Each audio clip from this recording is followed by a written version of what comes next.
Before Mel Gibson and Danny Glover became the ultimate mismatched cop duo, Lethal Weapon's path to the screen was filled with bizarre casting near misses, dangerous stunts with real bullets, and a legendary stuntman's tragic final performance. From a 23-year-old writer who almost threw his script in the trash, to a singer 5 years older than her supposed younger husband, this action classic harbors secrets that are more explosive than its famous finale. Here are the 15 weird facts you didn't know about Lethal Weapon 1987. Fact 1. Shane Black almost trashed his golden script. In 1985, a 23-year-old aspiring actor named Shane Black was living in Los Angeles and struggling to make ends meet. He had just graduated from UCLA as a theater major, hoping to break into acting, but found himself working temporary jobs as a data entry clerk for the 1984 Summer Olympics and as an usher at a Westwood movie theater. Black was also trying his hand at screenwriting, having previously worked on a supernatural thriller set in Vietnam called The Shadow Company, with the help of his friend Fred Decker. When Black decided to write what he called an urban western, he had no idea he was creating what would become one of the most successful action franchises in movie history. Working with intense focus, Black completed the first draft of Lethal Weapon in less than 6 weeks, drawing inspiration from films like Dirty Harry and envisioning a violent character who would be both reviled and recruited for his capabilities. The script featured a suicidal cop named Martin Riggs paired with an older detective, exploring themes of friendship and redemption against a backdrop of explosive action. However, Black's perfectionist nature and self-doubt got the better of him during the writing process. Frustrated with what he had created and uncertain about its quality, Black made a decision that could have changed movie history forever. He literally threw the completed script into his trash can, convinced it wasn't good enough to pursue. Fortunately for Black and movie fans everywhere, he eventually retrieved the script from the garbage and decided to give it another chance. Black's agent pitched the rescued screenplay around Hollywood, where it was initially rejected by several studios before landing at Warner Brothers. Executive Mark Canton took a strong liking to the script and brought in producer Joel Silver, who immediately recognized its potential. The studio purchased Black's screenplay for $250,000, an almost unheard-of amount for a spec script from an unknown writer at that time. This single sale launched Black's career as one of Hollywood's most successful action screenwriters, leading to future hits like The Last Boy Scout and The Long Kiss Goodnight. Fact 2. Mel Gibson used a real bullet in suicide scene. One of the most emotionally intense moments in Lethal Weapon occurs early in the film when Martin Riggs, played by Mel Gibson, sits alone in his trailer contemplating suicide.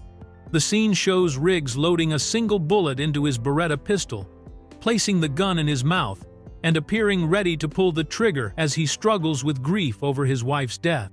What audiences didn't know at the time was that Gibson's commitment to authenticity in this scene went far beyond what any reasonable safety protocol would allow. Gibson made the startling decision to use an actual live bullet in the gun during filming, believing that the real danger would help him deliver a more genuine and emotionally powerful performance. The actor was convinced that knowing there was a real bullet in the chamber while he pointed the weapon at his head would allow him to tap into the genuine fear and desperation that his character was experiencing.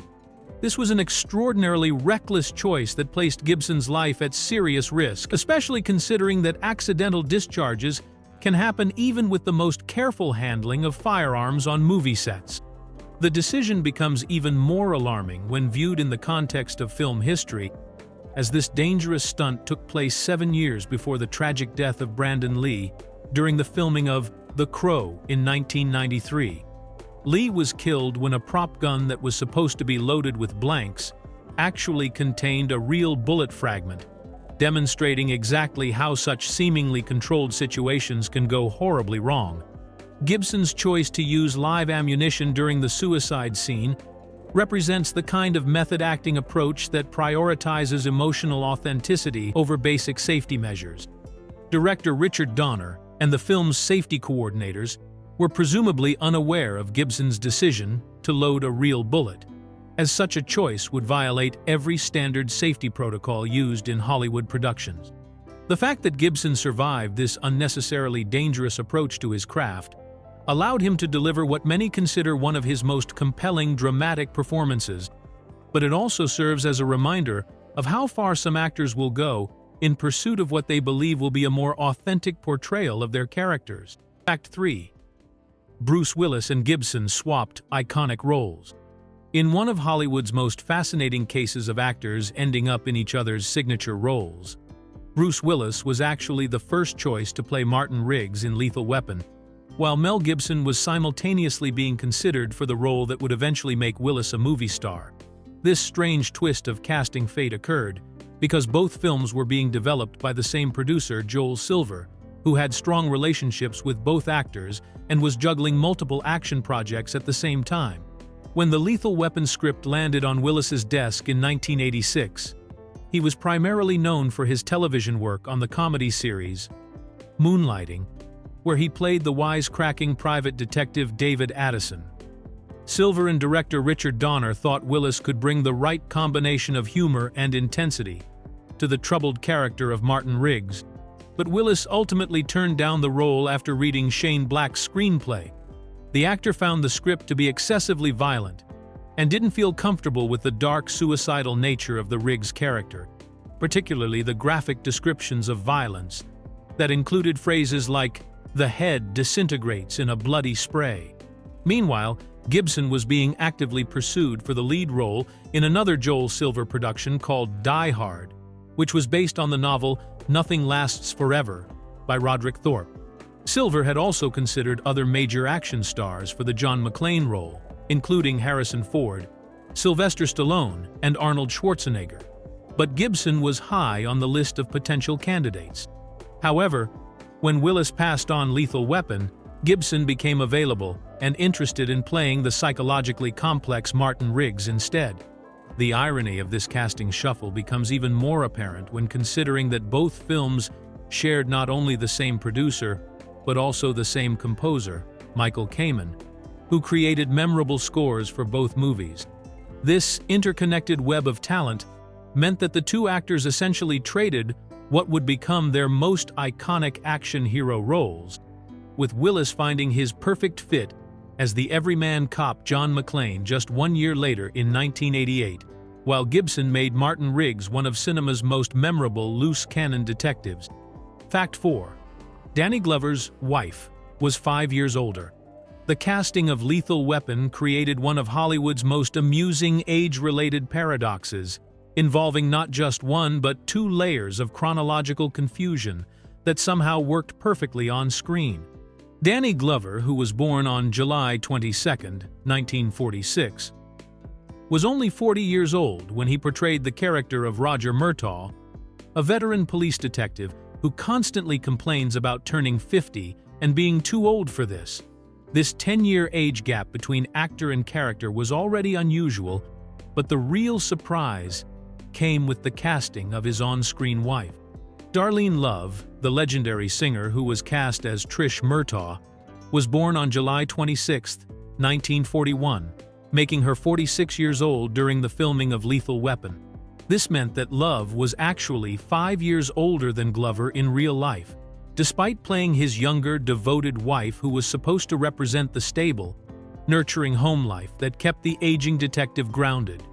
The irony becomes even more pronounced when considering that Myrttos' character arc heavily emphasizes his concerns about getting older, while his younger wife was portrayed by an actress who was closer to the age his character was supposed to be. Love brought significant star power to the role, having been a major recording artist since the 1960s and a key figure in Phil Spector's famous Wall of Sound productions. She had sung lead vocals on hits like "He's a Rebel" and "He's Sure the Boy I Love," though these were often credited to other groups like the Crystals. Her casting as Trish Myrttos marked her transition into acting, and she would go on to play the character throughout all 4 Lethal Weapon films, maintaining the illusion of being the younger spouse, despite the real-life age difference. The fact that this age reversal was never noticeable to audiences speaks to both actors' professionalism and the power of good casting chemistry. Love's youthful appearance and warm screen presence Combined with Glover's ability to convincingly portray a man feeling older than his years, created a believable married couple, despite the behind-the-scenes age mathematics working in completely the opposite direction from what the characters suggested. Fact 5. The film was dedicated to a dead stuntman. When audiences see the closing credits of Lethal Weapon, they encounter a sobering dedication that reads, "This picture is dedicated to the memory of Dar Robinson, one of the motion picture industry's greatest stuntmen." This tribute honors a legendary performer whose tragic death occurred just months before the film's release, casting a shadow over what should have been a celebration of his remarkable career and contributions to the movie. Dar Robinson was widely considered one of Hollywood's most innovative and fearless stunt performers, having broken 19 world records and set 21 world's firsts during his career. Born on March 26, 1947, Robinson had worked on major films including Papillon with Steve McQueen, Stick with Burt Reynolds, and To Live and Die in L.A. He was particularly famous for inventing the decelerator, a revolutionary safety device that used dragline cables instead of airbags for high-fall stunts, allowing cameras to film from above without showing the safety equipment below. For Lethal Weapon, Robinson served as the trainer for actress Jackie Swanson, who performed the opening suicide jump herself. Robinson's expertise and innovative techniques made it possible for Swanson to safely execute the 35-foot backward fall that opens the film so dramatically. His work on the movie represented everything he was known for: meticulous planning, scientific approach to safety, and the ability to create spectacular visual effects that looked impossibly dangerous while actually being carefully controlled. The tragedy occurred on November 21, 1986, while Robinson was working on an independent film called $1 Million Mystery in Arizona. After successfully completing a complex motorcycle stunt that involved driving into a guardrail, flipping over pine trees, and landing safely 90 feet away in an airbag, Robinson was doing a simple drive-by shot with two other motorcyclists at 70 miles per hour. For reasons that remain unclear, Robinson's motorcycle went off a cliff, and he fell 40 feet before being impaled on a cactus plant. The remote location made rescue efforts difficult, and Robinson died before reaching the hospital. Director Richard Donner's dedication ensured that Robinson's final contribution to cinema would be permanently honored in one of the most successful action films of the 1980s. Fact 6. Jackie Swanson's death plunge was completely real. The shocking opening sequence of Lethal Weapon, where a drug-addled woman named Amanda Hunsaker leaps to her death from a high-rise balcony, remains one of the most memorable and disturbing moments in action cinema history. What makes this scene even more remarkable is that actress Jackie Swanson actually performed the entire 35-foot fall herself, with no stunt double or digital effects to soften the impact. Director Richard Donner was determined to capture the brutal reality of the moment, and he insisted on filming an actual person plummeting through the air to achieve the visceral shock he wanted audiences to experience. The technical innovation behind this stunt was as impressive as Swanson's courage in performing it. The production team created an elaborate optical illusion using a life-size painting of the driveway and parked cars that would serve as Amanda's landing point. This painting was carefully positioned to blend seamlessly with the actual location, functioning like a foreground miniature that tricked the camera into seeing a continuous scene. Hidden beneath this realistic artwork was a large airbag that would safely catch Swanson during her backward fall from the International Tower in Long Beach, California. Swanson trained extensively under the guidance of legendary stuntman Dar Robinson, who specialized in high-fall techniques and had invented revolutionary safety equipment for exactly this type of stunt. Robinson's training focused not just on the physical aspects of the fall, but also on the mental preparation needed to leap backward from such a height while maintaining the proper body position for a safe landing.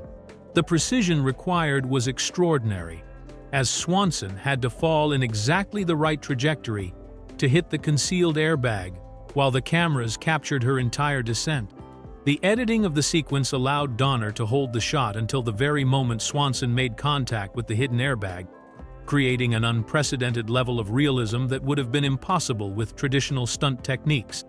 The combination of Swanson's actual shadow falling across the painted cars and her real body hurtling through the frame gave the scene an authenticity that audiences could instinctively feel, making Amanda's death one of the most impactful opening moments in action film history. Fact 7. Leonard Nemoy almost directed instead of Donner. Before Richard Donner took the helm of Lethal Weapon, Warner Brothers had their sights set on a completely different director who would have brought an entirely different sensibility to the violent buddy cop film. Leonard Nemoy, best known for playing the logical and stoic Spock in the Star Trek franchise, was actually the studio's first choice to direct Shane Black's explosive screenplay. This casting decision would have been fascinating to witness, considering Nemoy's background in science fiction and his methodical approach to filmmaking that mirrored his famous character's analytical nature. By the mid-1980s, Nemoy had successfully transitioned from acting into directing and had proven his abilities behind the camera with impressive results. He had just completed a remarkable run of directorial successes, including Star Trek III, The Search for Spock in 1984, and Star Trek IV, The Voyage Home in 1986, both of which were critical and commercial hits that demonstrated his skill at handling large-scale productions with complex emotional storylines. These achievements had established Nemoy as a bankable director who could manage big-budget films while maintaining strong character development. However, when Warner Brothers approached Nemoy with the Lethal Weapon script, he found himself uncomfortable with the project's intense focus on violence and action sequences. Nemoy felt that the graphic nature of Shane Black's screenplay, with its detailed descriptions of brutal deaths and explosive confrontations, didn't align with his directing interests or personal filmmaking philosophy. Instead of taking on the gritty Los Angeles cop drama, Nemoy chose to direct 3 Men and a Baby, a lighthearted comedy about 3 bachelors who suddenly find themselves caring for an infant. The irony of Nemoy's decision becomes clear when looking at the box office results for 1987. While Lethal Weapon became a major hit and launched a successful franchise, 3 Men and a Baby actually became the highest-grossing film of that entire year, earning over $167 million domestically. Nemoy's choice to avoid action filmmaking in favor of family comedy proved to be financially rewarding, though it's impossible to know how different the Lethal Weapon franchise might have been under the direction of Star Trek's most famous Vulcan. Fact 8. Gary Busey dyed his hair and hadn't auditioned in years. Gary Busey's casting as the menacing Mr. Joshua required him to make both physical and professional sacrifices that demonstrated just how much he wanted to revive his struggling career. By 1986, Busey was in the midst of a significant career slump, having not landed a major film role in several years despite his Academy Award nomination for Best Actor for his powerful portrayal of Buddy Holly in The Buddy Holly Story, back in 1978. The once promising actor had reached a point where he was willing to break his own long-standing rule about auditioning, something he hadn't done since achieving star status nearly a decade earlier. When Busey learned about the role of Mr. Joshua, he made the unusual decision to ask specifically to read for the part, marking the first time in years that the established actor had willingly submitted himself to the audition process. This was a significant step down from his previous status as an actor who was simply offered roles, but Busey recognized that his career needed a dramatic turnaround. He also underwent a physical transformation for the role, dyeing his naturally brown hair bright blonde to create the distinctive albino appearance that would make Mr. Joshua such a memorable and chilling villain. The physical change wasn't the only preparation Busey made for the role, as he had also lost 60 pounds and gotten back into excellent physical shape, understanding that the character would require him to perform in demanding fight scenes opposite Mel Gibson. Busey later admitted that he had butterflies during the audition process, explaining that he had never played a villain before and was nervous about whether he could convincingly portray such a cold-blooded character. He described Mr. Joshua as someone who would walk through his grandmother's blood to get a postage stamp, and never look at her, demonstrating the depth of psychological preparation he brought to creating the character's ruthless persona. Busey's gamble paid off spectacularly, as his performance as Mr. Joshua became one of the most memorable villain portrayals of the 1980s and directly led to his casting in other high-profile action films. He has consistently credited Lethal Weapon with saving his career and bringing him back into the spotlight, proving that sometimes taking a step backward professionally can ultimately propel an actor forward into even greater success. Fact 9. Myrttos' race was never written into the script. When Shane Black wrote his original screenplay for Lethal Weapon, he created the character of Roger Myrtaux without any specific racial or ethnic description, focusing instead on the personality traits and background that would make him the perfect foil for the wild and unpredictable Martin Riggs. The script simply described Myrtaux as a veteran police detective who was approaching 50, had a loving family, and was becoming increasingly concerned about the dangers of his job. Black's approach was to write characters based on their emotional and psychological characteristics rather than their physical appearance, leaving the casting process open to finding the best possible actor regardless of ethnicity. Director Richard Donner has been refreshingly honest about his initial reaction when casting director Marion Doherty suggested Danny Glover for the role of Myrtaux. Doherty had recently seen Glover's powerful performance in Steven Spielberg's The Color Purple and thought he would be perfect for the veteran detective role. When she brought up Glover's name, Donner's immediate response was surprise, admitting that his first thought was, "But he's black." However, Donner quickly recognized the short-sightedness of his reaction, and later described feeling stupid about his initial response, saying it changed his way of thinking about casting. The decision to cast Glover ultimately came down to a simple philosophy that Donner expressed during press conferences for the film. As he explained it, "We just got the best actor that we could for the part, and it happened to be he was black." This colorblind casting approach was relatively uncommon in major Hollywood action films of the 1980s, where interracial buddy partnerships were still considered risky from a commercial standpoint. The chemistry test between Gibson and Glover proved that their partnership would work perfectly, with Donner describing the experience of watching them read together as magical and total dynamite. The casting of Glover in a role that wasn't specifically written for a black actor helped establish a template for the buddy cop genre that prioritized character chemistry over demographic considerations. This approach contributed to making Lethal Weapon one of the most successful and influential action films of its era, proving that audiences were ready for diverse partnerships that felt authentic rather than forced or tokenistic. Fact 10. The Riggs-Joshua fight was originally 4 minutes long.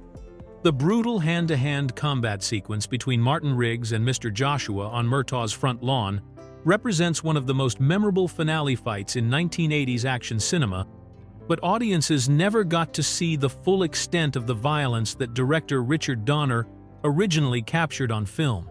The initial version of this climactic brawl lasted a full 4 minutes of uninterrupted fighting, making it one of the longest single combat sequences ever filmed for a major Hollywood production.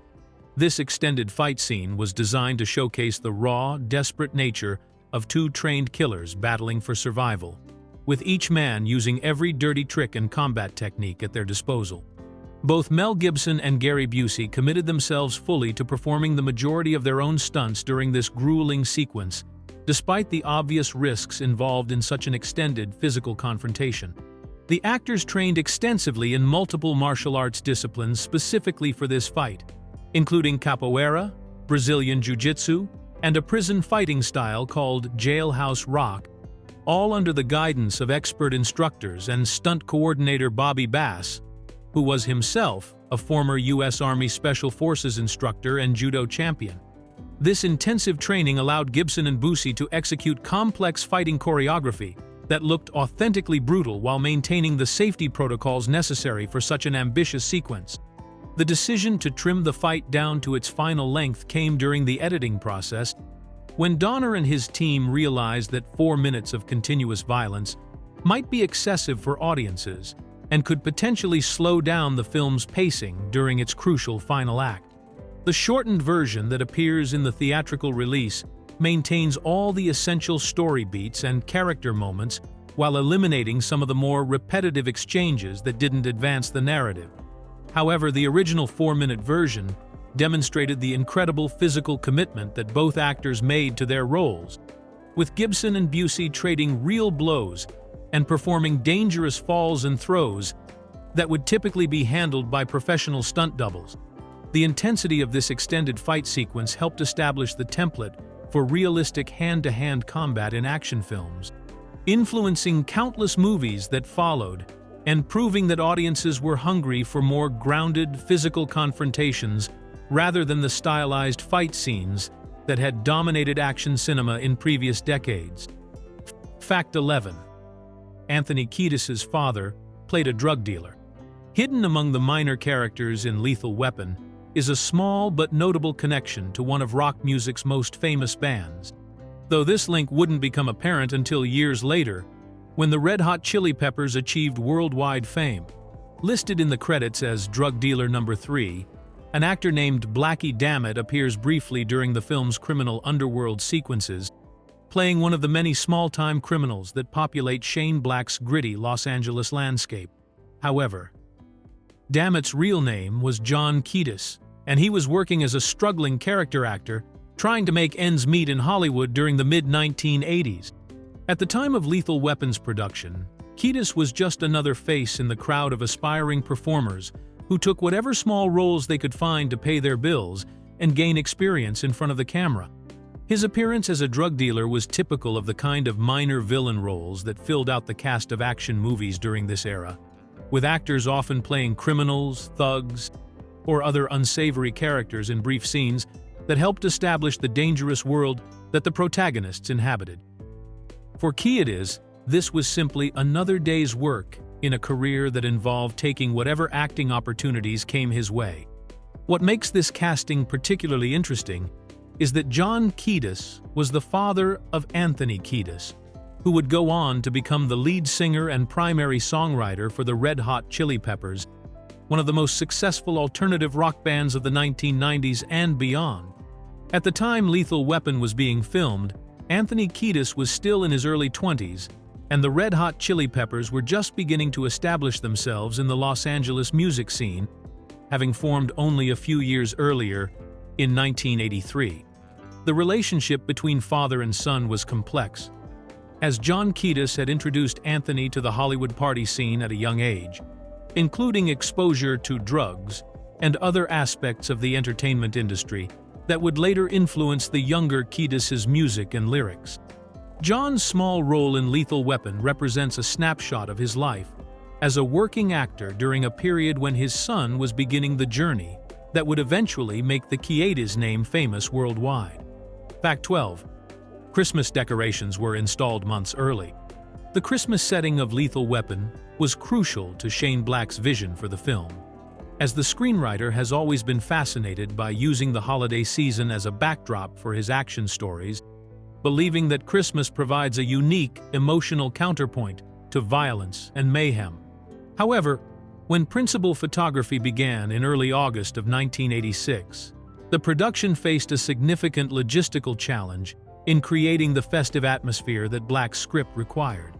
The summer heat of Los Angeles was hardly conducive to filming scenes that were supposed to take place during the Christmas season, and the lack of seasonal decorations throughout the city threatened to undermine the film's carefully planned holiday setting.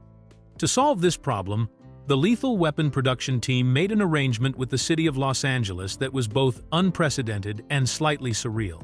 They convinced municipal authorities to install all of Hollywood Boulevard's Christmas decorations several months ahead of the normal schedule, transforming one of the city's most famous streets into a winter wonderland during the height of summer.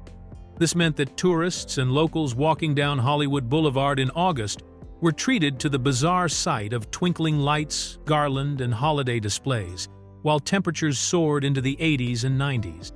The early installation of Christmas decorations created an unusual atmosphere on set that affected both the cast and crew throughout the filming process.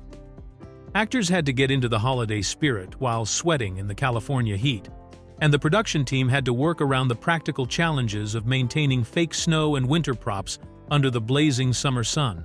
The contrast between the festive decorations and the sweltering weather created a dreamlike quality that some crew members found disorienting, as their minds struggled to reconcile the visual cues of Christmas with the physical reality of summer in Southern California. This commitment to authenticity in the Christmas setting demonstrates how seriously director Richard Donner and the production team took Shane Black's vision for the film. The effort required to coordinate with city officials and install an entire street's worth of decorations months early shows the lengths that major film productions will go to in order to achieve the specific atmosphere that their story requires, even when it means turning summer into Christmas. Fact 13. Franco Zepharelli cast Gibson as Hamlet after watching this. One of the most unexpected career developments to emerge from Lethal Weapon came from an unlikely source. Franco Zeffirelli, the legendary Italian director known for his acclaimed adaptations of Shakespeare and opera productions. Zeffirelli, who had already established himself as one of cinema's most respected classical directors with films like Romeo and Juliet and The Taming of the Shrew, was apparently watching Lethal Weapon when he witnessed something that completely changed his perspective on Mel Gibson's acting abilities. The specific scene that caught Zeffirelli's attention was Gibson's powerful portrayal of Martin Riggs contemplating suicide in his trailer, a moment of raw emotional vulnerability that demonstrated depths of dramatic talent that went far beyond Gibson's previous action roles. The suicide contemplation sequence showcased Gibson's ability to convey complex psychological states and deep emotional pain, qualities that Zeffirelli recognized as essential for tackling one of literature's most challenging and introspective characters. In this scene, Gibson manages to communicate Riggs's internal struggle between despair and hope, his battle with grief over his wife's death, and his ultimate decision to continue living, despite overwhelming emotional pain. These are precisely the kinds of conflicted emotions and philosophical struggles that define Shakespeare's Danish prince, who spends much of the play wrestling with questions of life, death, duty, and revenge. Zeffirelli was so impressed by Gibson's performance in this particular scene that he reportedly decided almost immediately to offer the actor the title role in his upcoming film adaptation of Hamlet.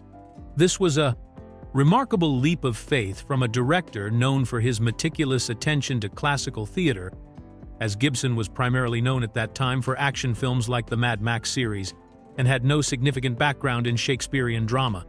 The director saw something in Gibson's raw, emotional honesty that convinced him the actor could handle the complexity and psychological depth required for one of theater's most demanding roles. The resulting 1990 film Hamlet proved Zeffirelli's instincts were correct, as Gibson delivered a compelling and accessible interpretation of the melancholy prince that earned both critical respect and commercial success. This casting decision demonstrates how a single powerful scene in an action movie can completely redirect an actor's career trajectory and open doors to entirely different genres of filmmaking. Fact 14.